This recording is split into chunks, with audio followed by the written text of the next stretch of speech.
It's now my pleasure to introduce our commencement speaker, Dr. Anton Reece. Dr. Reece hails from the Caribbean country of Barbados, where he began his professional career in communications. He served as an employee with the Voice of Barbados Radio and as guest anchor for the Caribbean Broadcasting Television News. He was regular guest, commentator, and host on various television and radio programs prior to changing his career path to higher education.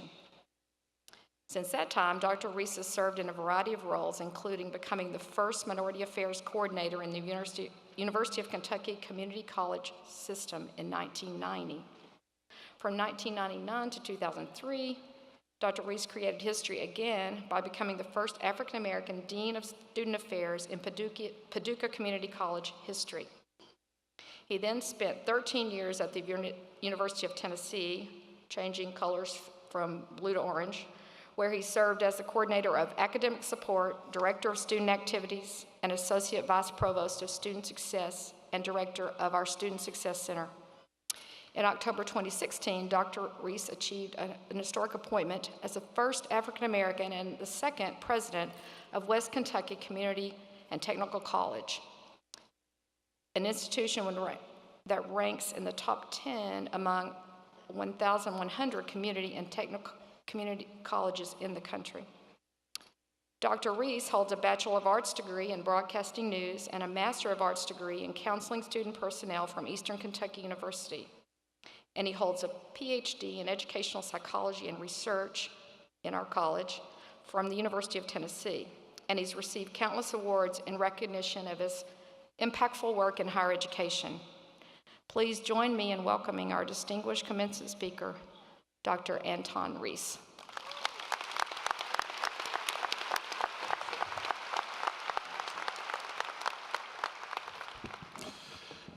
Thank you so much for that lukewarm applause here in Big Orange Country.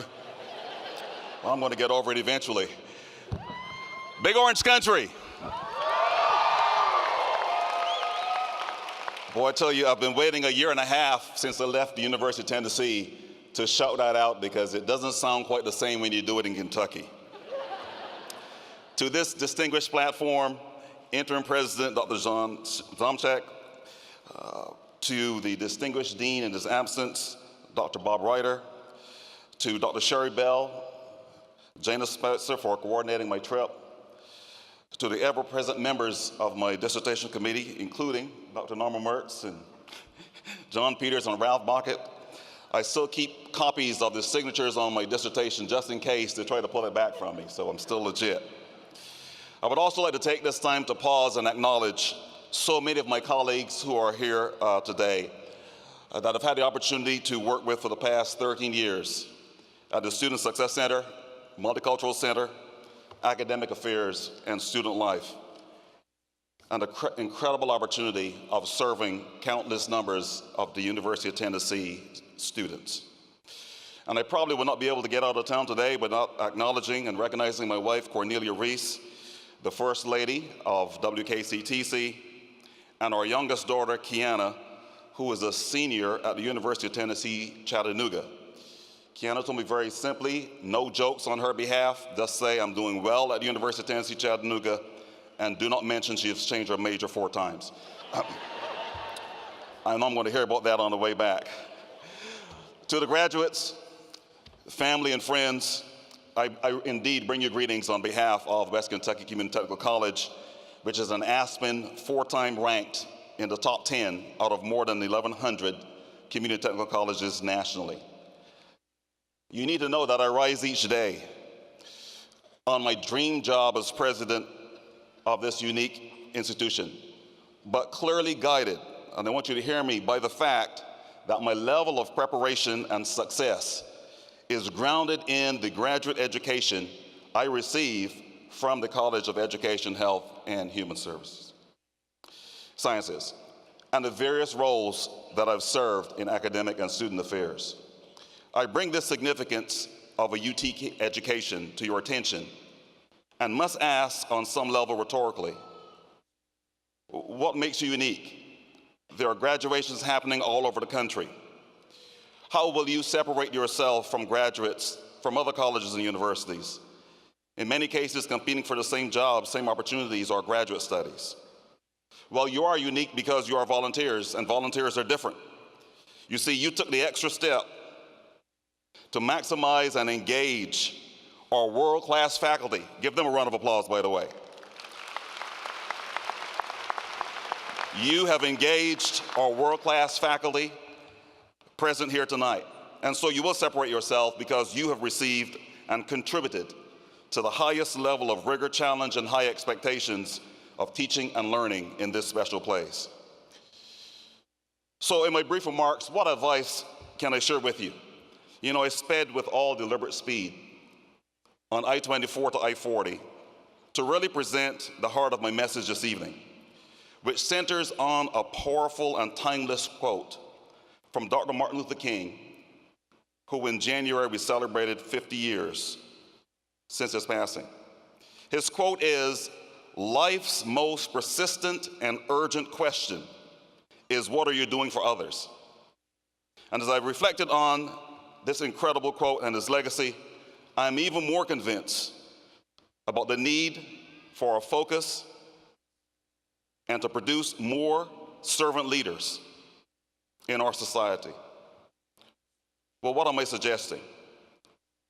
Simply this: you have clearly demonstrated via admission and now graduation from UTK that you have an incredible academic acumen, and no doubt you will serve in many leadership positions, influencing policy, teaching, conducting research, rehabilitating in your respective fields.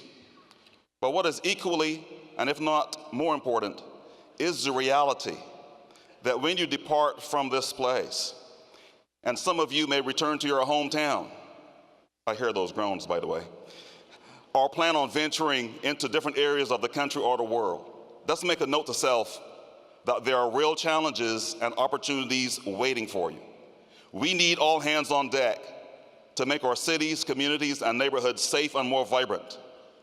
What I see nationally, almost on a daily basis, is the scope of community challenges, including low educational attainment, high crime, underprepared workforce readiness, widening gaps socioeconomically, racially, and gender discrepancies, and school safety now are fortunately the new norm.